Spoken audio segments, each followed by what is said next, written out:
Russia suffering worst labor shortage in 25 years. Here's a summary of the article.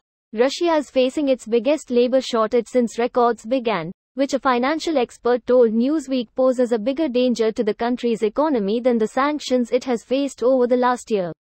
A demographic crisis, casualties in the war in Ukraine and an exodus of Russians trying to avoid the draft have formed the perfect storm for Russia's economy, despite its relative resilience so far since the conflict started. Russia's central bank surveyed 14,000 employers from non-financial sectors and found that the number of available employees was at its lowest level since 1998. You could say that this labor shortage and skill set shortage is going to be as damaging for Russia's future economic growth prospects as the sanctions ban on technology. Chris Weaver, Chief Executive Officer of strategic consultants Macro Advisory Limited, told Newsweek. Weaver, who has been reporting on Russia's economy since 1998, said that there had been predictions more than a decade ago of workforce shortages by the start of 2020 and warnings that working-age people could drop by 10%. Such a low labor unemployment rate against a very kind of sluggish economy means that the costs for companies are going to go up and it will be an inflation booster, said Weaver. It only means one thing: costs are going to go up. Kommasong reported on Monday that employers surveyed by the central bank said that indexing salaries and training would help tackle the worker shortage. Employers expected hiring to pick up in the coming months amid an increase in seasonal labor for construction, processing and trade. This post received a score of 14,000, with an upvote ratio of 97%. Here are the top comments in response to this article. Let's look at some factors here.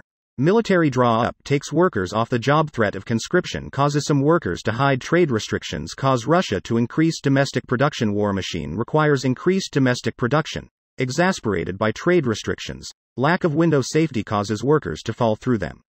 Yep, tons of Russians are chilling in Thailand waiting for the war to blow over. Should have went to the Winchester. Have a pint? You've got red on you. 1. Send everyone that qualifies for labor to die. And make it illegal to refuse. 2. ? 3. Labor shortage. Another master plan from the geniuses in Moscow. It's almost day 3 now. Kyiv is in sight. Oh wait. Oh, it is. For the prisoners of war anyway. Hey you. You're finally awake. You tried to cross the border, right?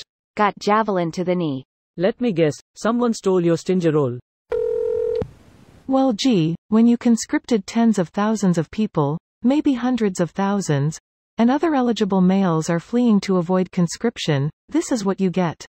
I believe the official numbers are 300,000. The official number for second mobilization. There were soldiers and conscripts before that and they are mobilizing more now. At that point I think it is fair to assume 500k plus. Plus 1 meter plus able-bodied and working age have fled the country. Plus Russia has the highest suicide rate in the world. Half of Russian men don't make it to 65. Take a look at Russia's, even without war, conscription and people fleeing the country. They were facing an immense worker crunch as that giant bulk of workers near the top of the pyramid retired or died and they tried to replace them with the much smaller cohort of adults further down.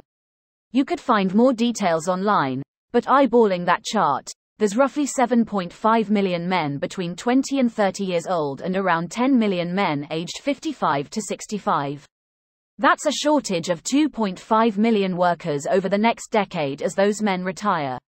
Killing or maiming as many as 250,000 in Ukraine so far, and another 1 million fleeing will only exacerbate the crunch. China has a similar issue. I think both of them know that they need to realize their dreams of empire now or their demographics will severely hamper them in a decade.